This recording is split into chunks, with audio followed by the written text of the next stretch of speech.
Et là, ça change tout. Ça change littéralement tout. La délinquance prendrait un rude coup derrière la nuque. Le daron, il n'aura pas la patience de la police française, ni la même mansuétude. La mère camerounaise, encore moins.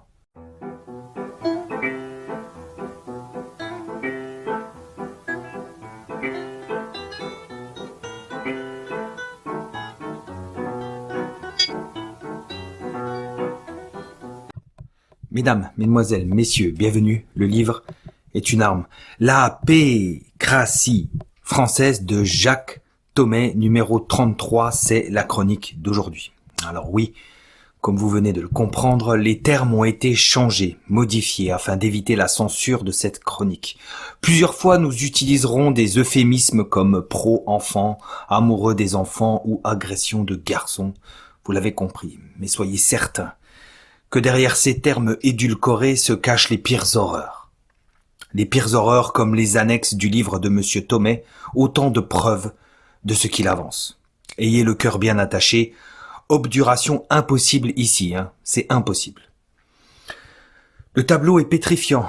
Seulement 0,3% des enfants violés verront un jour leur bourreau faire face à la justice, selon le bilan de l'Observatoire national de la délinquance et des réponses pénales. Selon cette même étude, les condamnations pour viol sur enfants ont chuté de 40% en 10 ans. Est-ce qu'il y en aurait moins ? 165 000 enfants sont victimes chaque année d'agressions de viol ou de tentatives qui s'y rapportent. Jacques Thomay brosse donc le portrait d'élite française crasse. Restez bien jusqu'au bout, chers amis. Dans Au-delà du livre, nous expliquerons comment les élites, sous couvert de droits des enfants, s'apprêtent en réalité à mettre la main dessus, au sens propre comme au figuré. Nous voilà débarrassés du superflu, on va pouvoir aborder l'essentiel. L'essentiel glauque s'offre à nous et franchement, certaines lectures s'avèrent parfois bien ardues. Jacques Thomay remonte le courant du fleuve de l'enfant-criminalité. Il se rend en amont pour trouver la source de la déchéance, de l'ignominie des élites françaises actuelles. Bon, abolissons tout suspense superfétatoire. Mai 68 est bien évidemment la pépinière de toute cette pensée favorable aux enfants. La France s'ennuie. Il est interdit d'interdire. Vous connaissez tous ces maximes de l'époque qui paraissaient bien anodines. Loin de là pourtant. Le magazine d'extrême gauche Tout annonça en 1970 la création du FLIP, F-L-I-P. Alors le F-L-I-P, Front de libération de la paix. Vous devinez la suite, de la paix quoi ? Le FLIP vanté par Sartre et Serge July, évidemment dans l'objectif d'aider les enfants, bien sûr. Alors décortiquons une des déclarations du FLIP. Je l'ai trouvé dans le livre, mais le fait de la décortiquer vient de moi. On prend la déclaration, puis après on la décortique. La tyrannie bourgeoise fait de l'amoureux des enfants un monstre de légende qui croque les chaumières. Nous casserons ensemble monstres et chaumières. La tyrannie bourgeoise, comme s'il n'en était pas issu de la bourgeoisie, ces gauchistes 68ards. Fait de l'amoureux des enfants. Alors, amoureux des enfants, notez le caractère mignon de la périphrase. Amoureux des enfants. Vous voyez, je le disais en introduction, mais eux le font eux-mêmes. Un monstre de légende. Alors oui, pour rappel, une légende, c'est ce qui est parfois contraire à la réalité. On ne sait pas si c'est vrai ou c'est faux. Donc le monstre est contraire à la réalité. En fait, il n'est pas un monstre. Qui croque les chaumières. Alors, qui croque les chaumières, ça veut dire qu'il détruit les familles, quoi. En quelque sorte, comme ça que je le comprends. Nous casserons ensemble monstres et chaumières. Alors comment je comprends cette dernière phrase odieuse ? Eh bien, ça veut dire, nous, les criminels d'enfants, nous prendrons votre enfant, et c'est pour son bien, car il est mieux avec nous qu'avec votre famille. C'est comme ça que je comprends. Je sais pas, dites-moi si vous le comprenez autrement. Vous me rétorquerez que c'est une pensée à la marge, qu'une telle pensée demeure incapable de rejoindre le grand public. Cette pensée mourra d'elle-même. Dans un monde normal, oui, peut-être. Seulement mai 68 sut s'appuyer sur deux retransmetteurs d'idéologie particulièrement puissants. Le monde du spectacle d'un côté et le monde de la politico-financier, de l'autre. Alors, le monde du spectacle est bien sûr représenté par des personnes comme Sartre en haut lieu. Simone de Beauvoir le fournissait en chair fraîche. Très fraîche même, hein. Comme Gabriel Matzneff. Bon, là, on est plus dans l'adolescent Philly, la préadolescent Philly. Mais bon, ça n'enlève rien à la dégueulasserie de la chose, hein. Cependant, ces hommes œuvrèrent toujours pour la légalisation de l'enfant Philly. Toujours. Matzneff, d'ailleurs, totalement entretenu par un certain Pierre Berger, via Christophe Girard, l'ex-adjoint au maire de Anne Hidalgo. Donc Pierre Berger passait par Christophe Girard pour entretenir Matzneff. Donc frais d'hôtel et nourriture à volonté pour Matzneff, c'est offert. Appartement à bas loyer, c'est offert. Une allocation au Centre national du livre, 165 000 €, c'est offert. Vous désirez un aperçu de la littérature Matzneff? Orlando, 14 ans. Son délicieux petit trou du cul, quelle divine étroitesse. Il se plaint que je l'ai possédé trop brutalement. Bon, nous pouvons ajouter Frédéric Mitterrand à cette caste aussi, hein. Nous en arrivons au monde politico-financier sur lequel mai 68 s'est appuyé. Donc, le monde des médias, du spectacle, et le monde du politico-financier, dont Pierre Berger fut longtemps la tête de proue. La gauche sociétale dans toute sa beauté, hein, Berger qui défèque sur Yves Saint-Laurent, qui se vengera en lui rayant sa Jaguar en retour. On a du mal quand même à imaginer Berger au volant d'une Jaguar, mais bon. Ouais. Déféquer donc sur la tête de Yves Saint-Laurent, je sais pas, faut aimer, faut être connaisseur apparemment, faut être connaisseur. Berger est marié à monsieur Madison Cox, le bien nommé, dont le nom apparaît sur le carnet noir de Epstein. Autre figure atroce, Jack Lang. La liste des témoignages et d'autres rumeurs faisant référence aux activités pro-enfants de monsieur Lang est aussi longue qu'un trajet Paris-Marrakech à dos d'âne. L'affaire du choral, citée par Olindre, les carnets d'Yves Bertrand, les allusions de Luc Ferry, le témoignage d'un prêtre au Maroc, des sous-entendus quasi explicites dans l'IB ou dans l'Express, les écoutes dans l'affaire du centre de danse de Cannes, n'en jetez plus. Toujours Lang. Jack est plébiscité partout. Il est protégé aussi toujours, comme cette fois avec cet avion de la République qui le rapatria fissa du Maroc après quelques désagréments, on va dire, de bac à sable. Daniel Cohn-Bendit entre aussi dans cette coterie, si je puis dire. Jacques Thomé nous inflige nombre de ses écrits et de ses paroles tendancieuses. Seulement, la pensée dégoûtante en question ne s'est pas arrêtée après les années 70. Des écrivains et autres artistes post-68 art prirent le relais, pêle-mêle Pollack, Bruckner, Finkielkraut, Michel Tournier, Perfit, là ça a été une découverte, hein, je savais pas.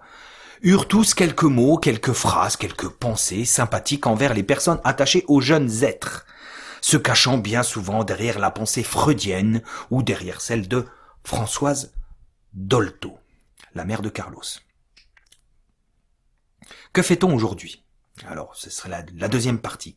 Que se passe-t-il aujourd'hui? La question en suspens, que fait-on aujourd'hui pour réfréner ce mal, pour affronter ce mal? Eh bien, en lisant le chapitre 2 de Jacques Thomé, de suite, cela me sauta aux yeux. Tout ce qui a trait, tout ce qui fait référence à la République semble préservé. Surtout ne pas salir les institutions républicaines, ce qui explique l'hypermédiatisation des crimes commis au sein de l'Église, qui, selon plusieurs études, ne représente que 7% des agressions contre les enfants. Donc les 93 autres ne sont pas médiatisés. Parmi les institutions républicaines protégées médiatiquement, on va dire, la justice. Cette justice qui n'hésita pas à sanctionner Martine Bouillon par l'intermédiaire du Conseil supérieur de la magistrature. Sa faute, Madame Bouillon avait certifié avoir connaissance de charniers d'enfants dans l'émission devenue une arlésienne tellement elle a disparu, Parole d'enfant, avec Élise Lucet en 2000. Émission donc qui a d'ailleurs totalement disparu des archives de l'INA. Pire, l'un des magistrats qui a jugé Madame Bouillon, un certain Michel Joubrel, se verra arrêté plus tard en 2003 pour détention de 5000 photos et vidéos à caractère ami des enfants. Heureusement, ce haut magistrat prit 8 mois de prison en 2006. Avec sursis. Cette même justice gangrénée par la franc-maçonnerie, nous le rappelle Monsieur Thomé, sait user de tous les subterfuges pour gagner du temps dans ce genre d'histoire. Par exemple, l'ophtalmologue Jacques Kwiklinski fut condamné à 12 ans de prison pour viol et autres crimes sur sa fille. Mais ce président de la loge du Lions Club de Marseille fit appel. Il se sentit mal lors d'un procès, il a fait 3 ou 4 malaises, il gagna du temps. Il fut donc assigné à résidence en Corse, mais il brisa cette obligation pour se rendre au temple maçonnique Quantum de Marseille. Finalement, 15 ans lui furent infligés. 15 ans. C'est bien. Est-ce que c'est terminé? Non. Il sortit moins d'1 an plus tard pour raison de santé. Les réseaux maçonniques auraient œuvré grâce aux médecins, entre autres, pour lui fournir toutes sortes de certificats et d'avis médicaux. À travers cet exemple concret, vous pouvez donc vous faire une idée. Mais le mur des cons va venir renforcer cette idée sale que vous vous faites de la justice. Mur des cons, vous vous en souvenez? En 2013, le syndicat de la magistrature placarda au mur les têtes de personnages publics honnis, moqués, raillés, humiliés même, des personnes diverses que nous pourrions qualifier d'ennemis de cette justice républicaine parisienne. Cette histoire eut son petit retentissement au sein de la dissidence puisque les têtes d'Alain Soral et de Dieudonné y figuraient, en bonne place. Alors on en a beaucoup parlé de ce mur des cons. Néanmoins, ce n'est pas cela le plus effarant.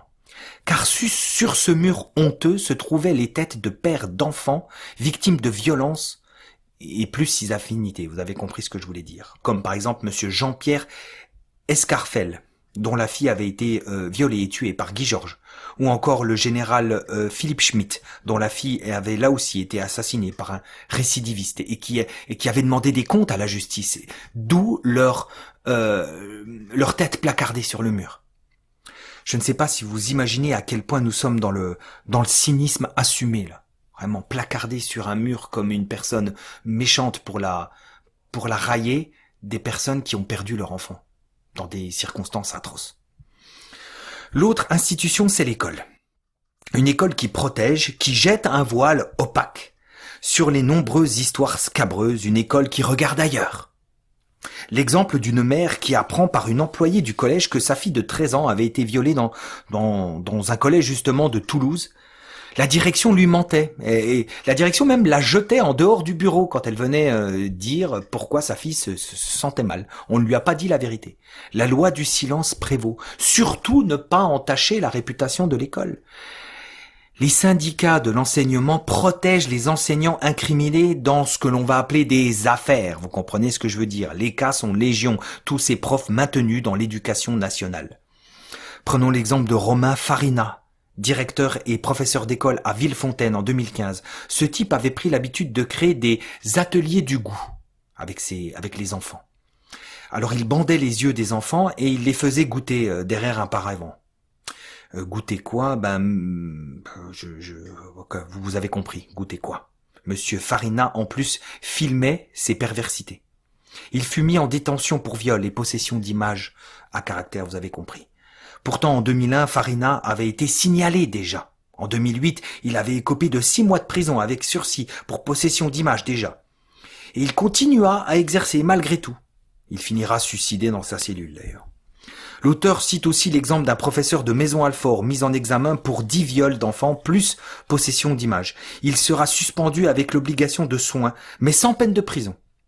Ou encore celui d'un enseignant de maths à Villemoisson-sur-Orge, condamné à 15 mois de prison en Grande-Bretagne pour agression sur enfant, et qui retrouve un travail en France en 2007, où il sera mis en examen pour les mêmes faits. Son intégration au sein de l'éducation nationale française avait été acceptée et votée à l'unanimité par la CAP, la CAP. Bon, dans le domaine de la santé, ce n'est guère mieux si l'on se fie à l'exemple crasse de Joël Le Skwarneck. On parle ici du viol de 312 mineurs, le plus grand violeur, je pense, de l'histoire française. Beaucoup savaient, beaucoup se doutaient, personne n'a rien dit, ni même au sein de sa famille. Et ce climat malsain, diabolique, se perpétue un peu comme si le mal était sûr de son fait. Bien aidé encore une fois par une presse française conciliante.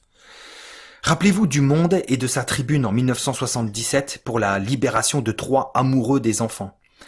Que dire des signataires, Cohn-Bendit, Kouchner, Aragon, Glucksmann père, Jack Lang, Sartre. Rappelez-vous de Libération qui donnait la parole dans le journal à ces hommes qui racontaient leurs ébats avec des enfants en 1981. Comme si c'était banal, normal, comme si c'était une relation normale, avec un petit commentaire du journaliste disant que il voyait la tendresse dans les yeux de cet homme lorsqu'il s'approchait de l'enfant. Ou encore cette affaire du juif Christian Agnon, qui avait recueilli, selon ses dires francs, un enfant de 10 ans abandonné avec lequel il... bref, vous connaissez la suite. Il l'emmenait partout dans le journal Libération. C'est ça qui est le plus abject. C'est que Agnon apportait cet enfant à la rédaction chaque jour, sans le cacher. On le savait, quoi. Et tous les gauchistes savaient. Tous. En termes de saleté dans la justice de notre pays, nous avons un maître étalon, j'ai nommé Outreau. Avant d'entrer dans les détails d'Outreau, parlons un petit peu en guise d'avant-propos de Monsieur Dupond-Moretti et des tâches qu'il peut avoir sur son gros ventre.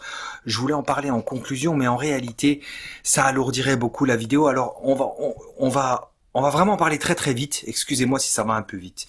Très rapidement, Dupond-Moretti, ce qu'il faut savoir, c'est un homme qui a toujours voté à gauche, qui est fier de l'avoir fait et qui se dit évidemment un antifa.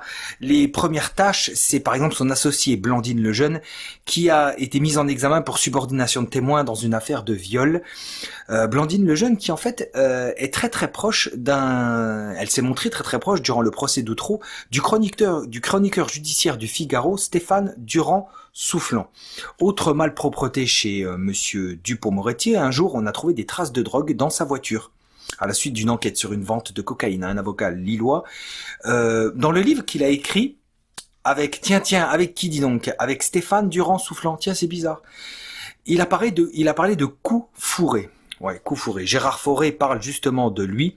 Il dit que, à propos de Monsieur Dupond, que lui, ce qui l'intéresse, c'est ma coke. Autre chose, outre son comportement absolument sale envers les témoins lors de l'affaire Outreau, on a une autre tâche au procès de Saint-Omer, selon les dires du procureur Éric Morel. Monsieur Dupond-Moretti organisait des repas avec journalistes, accusés et avocats. Autre saleté, la franc-maçonnerie, à laquelle Monsieur Dupond aurait été initié au Gabon par Robert Bourgi.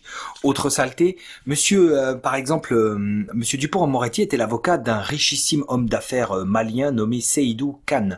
Et un jour, ce gars-là se fait arrêter à Roissy dans une histoire de corruption, etc. Et normalement, il aurait dû appeler son avocat, mais c'est pas lui qui l'a appelé. Qu'est-ce qui s'était passé? Eh bien, la PJ de Nanterre avait intercepté une conversation téléphonique entre Dupond-Moretti et Monsieur Leloir, le juge chargé de l'instruction. Ce que vous devez savoir aussi, c'est que Monsieur Dupond-Moretti refuse de livrer les secrets de son colossal patrimoine. On parle de plusieurs propriétés vraiment dans plusieurs pays.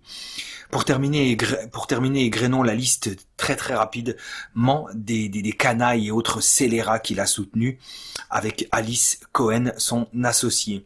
Alors les Traoré évidemment, qui sont des victimes selon lui, Mera bien sûr, Théo Louaka, les frères Pantalacci, alors eux ils sont liés au réseau maçonnique d'Ajaccio, David Roquet qui est celui qui organisait les parties fines pour DSK, ou Saad Lamjared qui est un chanteur marocain accusé de viol. Il faut savoir que Dupond-Moretti est très proche du roi marocain. C'est un ogre, il a besoin de sa ration quotidienne de sang et de médias. Voilà ce que Hubert Solland dit de lui. Alors qu'est-ce que l'affaire Outreau? L'affaire Outreau, c'est un procès monumental de 13 accusés, des accusés que tout accuse d'ailleurs. Des écoutes téléphoniques qui ont disparu depuis, des accusations très détaillées, et même des accusations les uns envers les autres entre accusés. Les enfants et leurs nombreux témoignages et leurs nombreuses auditions, on parle ici d'environ 50 enfants, les psychothérapeutes qui corroborent les faits, et Myriam Badawi qui demeure le témoignage central. Elle a dénoncé, elle a témoigné, elle a été auditionnée plein de fois, elle a écrit des lettres au juge pour expliquer ce qui se passait. Seulement, tout ce dossier bien ficelé, comme on le dit bien souvent, presque entendu d'avance, va s'effondrer. Déjà, les 18 avocats de la défense mettaient une pression agressive sur les enfants témoins qui avaient été mis dans le box des accusés. Dupond-Moretti en tête, c'est lui qui va éructer sur ces enfants. Gérard Lopez, le psychiatre, dira même « Monsieur Dupond-Moretti a interrogé pendant 6 heures un enfant de 7 ans. Imaginez le petit Delay qui a vécu des horreurs avec cet ours qui lui crie dessus et le président qui ne dit rien du tout. » Mais c'est Myriam Badawi qui fera pencher le procès. D'un coup, elle sortira « Ils sont tous innocents ». Alors que ces accusations duraient depuis des mois et des mois, il a suffi de 7 paroles pour tout faire tomber. Résultat, les acquittés sont reçus à l'Élysée, mais jamais les victimes. Acquittés car sur les 66 adultes cités, 4 seulement ont été condamnés. 54 enfants ont été reconnus comme victimes. Ceux qui remettent en cause cela sont traités de négationnistes par monsieur Dupond-Moretti, l'ours mal léché. Pourtant, il existe un autre outreau. Un outreau non médiatisé, un outreau réel, le vrai outreau dont personne ne parle.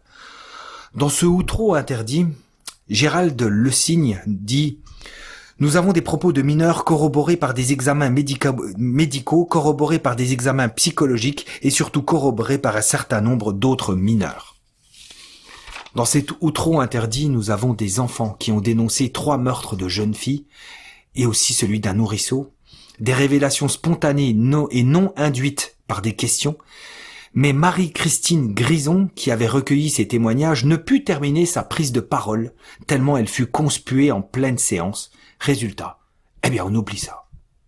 Dans cet outreau interdit, l'IGAS crée un rapport accablant à partir des hospitalisations des enfants dont les orifices ont été, vous me comprenez, prises de photos à l'appui. Dans cet outreau interdit, un médecin de famille qui avait pour habitude d'introduire des bâtons aux enfants, encore une fois témoignage recoupé et spontané, ce docteur donc et cette infirmière qui participaient à cela et intervenaient en cas de dégradation physique, ces deux-là n'ont jamais été poursuivis. Dans cet outreau interdit, l'huissier de justice Maréco reconnaît à huis clos avoir abusé de son fils. « Je suis coupable, mais à cette époque, je ne savais pas où j'en étais. » Cette phrase n'a pourtant pas été actée. Pourquoi ? Car elle exprimait une mauvaise conscience plutôt qu'une reconnaissance de culpabilité selon le juge. Dans cet outreau interdit, le couple Flavier, qui fit partie des acquittés, au début des années 2000 se trouve jugé en correctionnel en 2012, c'est-à-dire 12 ans plus tard, à Boulogne-sur-Mer. La raison, des sévices innommables sur leurs enfants, des tortures, le supplice de la chaise, je vais pas le décrire ici, des humiliations, culottes pleines d'excréments sur la tête. À l'école des enfants, tout le monde avait remarqué. La petite se lavait les cheveux à l'école car les parents avaient coupé l'eau. Le garçon avait lancé des appels au secours. Mais on n'intervient pas. Ce serait du négationnisme, du révisionnisme. Surtout, souvenez-vous d'Outreau. Et puis en 2016, on apprend que le père est condamné pour viol sur sa fille de 16 ans. Rappelons que sa fille faisait partie des enfants victimes déjà au procès d'Outreau. Dans cet outreau interdit, les Daniel Legrand, père et fils, sont accusés de toutes parts, et ce, après Outreau, toujours défendus qu'ils sont par la fine fleur de la robe de la justice républicaine, Hubert Delarue, Franck Berton et Dupond-Moretti encore, qui s'est offusqué en 2015 de la tenue du procès Legrand, puisque selon ses dires, un accord tacite avait été passé avec la hiérarchie judiciaire pour laisser prescrire l'affaire, selon les dires de Dupond-Moretti. Dans cet outreau interdit, François Mourmand, mort en 2002, et Thierry Dauque ont été pointés du doigt comme prédateurs par la fille Mourmand dans la caravane familiale qui servait d'exutoire contre les 4 enfants. Les preuves pullulent, le procureur ne donnera pas suite. Dans cet outreau interdit, on fait pression sur les jurés avant leur décision. Le procureur général Yves Blot et son adjoint Yves Janvier organisent une conférence de presse largement diffusée dans laquelle ils présentent leurs excuses aux accusés. Un jour avant le délibéré, imaginez les jurés qui voient un jour avant le délibéré, un jour avant d'avoir donné leur délibéré justement, ils voient le juge faire une conférence de presse où il s'excuse auprès des accusés. Enfin, dans cet outreau interdit, le président des assises a utilisé un faux argument scientifique pour discréditer les enfants. Ce fameux argument que l'on appelle le SAP, le syndrome d'aliénation parentale. En gros, cela signifie les accusations d'inceste par les enfants proviennent, selon cette théorie, de l'influence trop grandissante de la mère. Le psychiatre français Bensoussan n'a pas rencontré les victimes, il ne leur a même pas parlé une seule seconde, mais il a démoli leur témoignage grâce à cette théorie SAP, reconnue officiellement comme totalement bidon aux États-Unis. Le SAP ne possède d'ailleurs aucune légalité en France, sauf à Outreau apparemment. Pire, dans le sordide, la Cour fera appel à un expert canadien nommé Hubert van Schilzegem, Gijzegem, adepte lui aussi du SAP et de la théorie de la mère aliénante.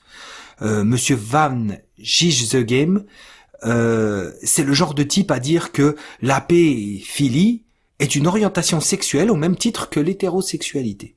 Le tout évidemment soutenu par Libération, qui a titré sur les dérives et sur les délires, sur les contre-vérités d'Outreau, avec, parmi les auteurs, Monsieur Bensoussan.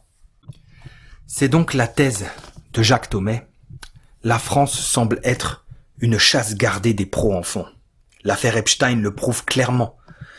Tant les Français, ils semblent prépondérants. Citons Brunel, de son vrai nom Benamouche, citons Maxwell, Claude Haddad aussi, puis surtout 164 contacts français retrouvés dans le carnet noir de Jeffrey Epstein, parmi lesquels Caroline Lang, d'ailleurs, la fille de Jack.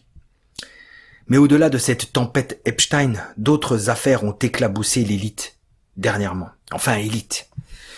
Une élite très fatiguée, vraiment l'élite en bout de course. C'est un peu comme si on voulait attraper ceux qui, finalement, ont passé la main depuis un moment. Les vieux acteurs et autres politiciens français servis en jeunes garçons au Maroc, comme le révèle Gérard Fauré. On a eu aussi l'horreur au sein de la famille Duhamel Kouchner, ou même chez Richard Berry, ou encore chez Gérard Louvain. Allons maintenant au-delà du livre. Réfléchissons un peu, élevons-nous, évoquons le droit des enfants. Et c'est très important, si vous avez des enfants, c'est très important de comprendre ce qui arrive ici, et ce qui va se jouer, parce qu'on va tenter de vous endormir. Ce qu'il faut comprendre dans la cellule familiale, c'est la relation d'interdépendance qui unit les membres, un peu comme lors de la féodalité, où on avait une interdépendance entre le seigneur, les travailleurs et les prêtres. Donc ce n'est pas une question de pouvoir ou même une question de hiérarchie, mais bel et bien de responsabilité et d'harmonie. Une famille père, mère, enfant, dans l'idéal, fonctionne en harmonie, chacun respectant son rôle naturel. Le père est le représentant de Dieu dans la famille, il représente la justice, il guide sur le long terme. La mère, elle, est plus dans une dominante court-termiste.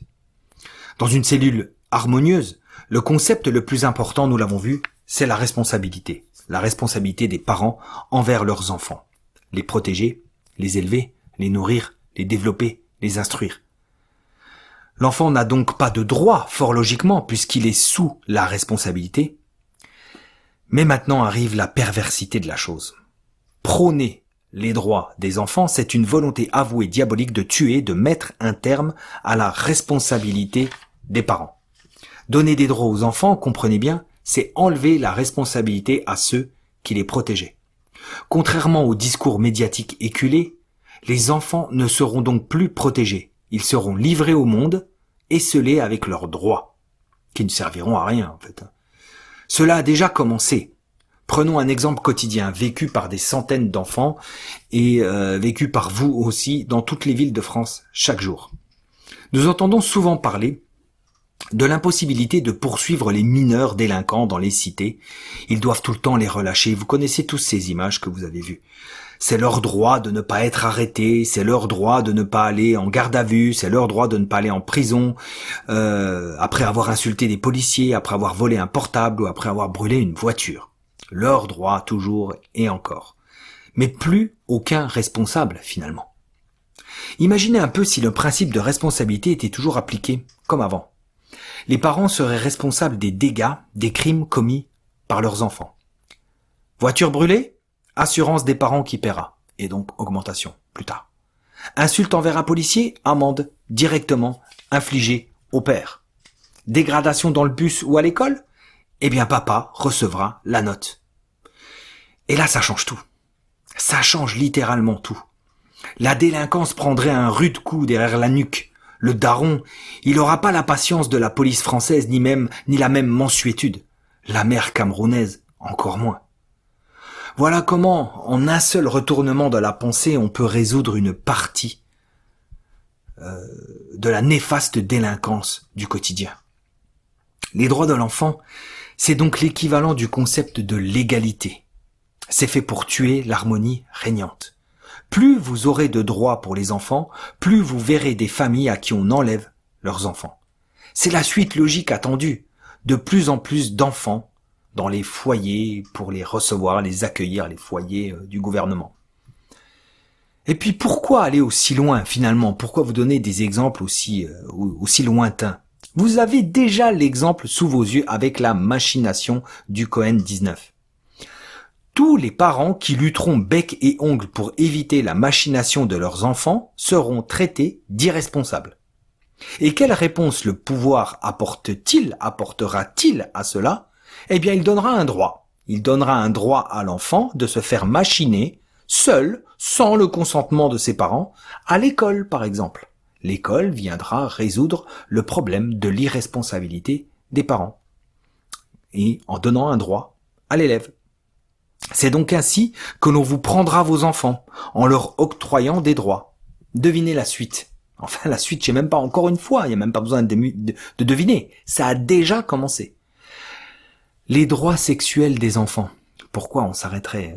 Ça a déjà commencé. Les droits sexuels des enfants. Et oui, un nouveau Pierre Berger viendra un jour à la télévision vous dire le plus sérieusement du monde devant Drucker ou devant Fogiel, encore mieux, que eux aussi, les enfants, ont droit au bonheur sexuel. Alors imaginez la suite.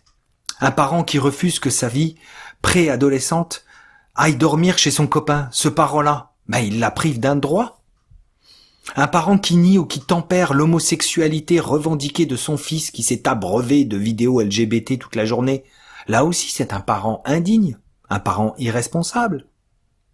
Un parent qui refuse que sa fille perde sa virginité. Pareil. Nous pouvons même aller plus loin dans l'obscénité.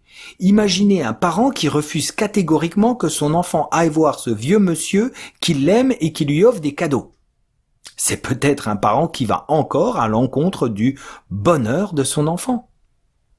Vous me direz, le livre est une arme, tu accentues le trait pour choquer. Eh bien, pas si sûr, mes amis, pas si sûr. N'oubliez pas que nous baignons dans un monde où l'on nous serine à longueur de temps, à longueur de journée, que la morale est relative, qu'elle varie et qu'elle évolue au gré des époques et des peuples. On n'est plus au Moyen-Âge, hein, vous connaissez tous cette phrase qui est ânonnée bêtement comme un bêlement par les progressistes de ce monde. Vous la connaissez tous. Puisqu'il n'existe plus de morale transcendantale, puisque la tolérance fluctue, qui fixe la limite de l'inacceptable? Est-ce que c'est nous, les gens? Est-ce que c'est nous, le peuple? Bien sûr que non, vous le savez. L'histoire prouve que, dans des circonstances particulières, la majorité peut accepter et valider des pratiques jugées abominables en temps normal, et promues par une minorité agissante active et ayant en main les outils de communication. Vous voulez un exemple? L'avortement. Alors pourquoi il n'en serait pas de même avec les pratiques amoureuses envers les enfants? Il suffira de faire entrer la sexualité à l'école, de faire parler les petits à ce sujet, comme s'ils allaient dire quelque chose de pertinent d'ailleurs, de gommer les différences physiques des enfants et des adultes en faisant la promotion de l'adulte transhumaniste imberbe, en sexualisant les enfants à l'écran. C'est déjà le cas. On floute le sexe des bébés. C'est-à-dire qu'en floutant le sexe des bébés, on sexualise. On met dans la tête que c'est quelque chose de sexuel, alors que on est en train de sexualiser la pureté même de la nature. Vous imaginez l'esprit pervers qui se cache derrière ça? Donc tout cela est déjà effectif. Et c'est effectif et possible, voire inexorable, pour une seule raison. Car nous nous sommes détournés de Dieu et de ses principes supérieurs intangibles. Seule une morale au-dessus de nous, humains, dictée par un principe supérieur transcendantal, indépendant de notre libre arbitre, peut nous permettre en tout temps de dénoncer l'épouvantable. Si vous ressentez l'abominable devant de tels actes envers les enfants, c'est un instinct de survie que vous avez, un instinct de protection légué par nos gènes. Un peu comme si vous aviez reçu un message de Dieu. Que jamais de France ne sorte la gloire qui s'y est arrêtée.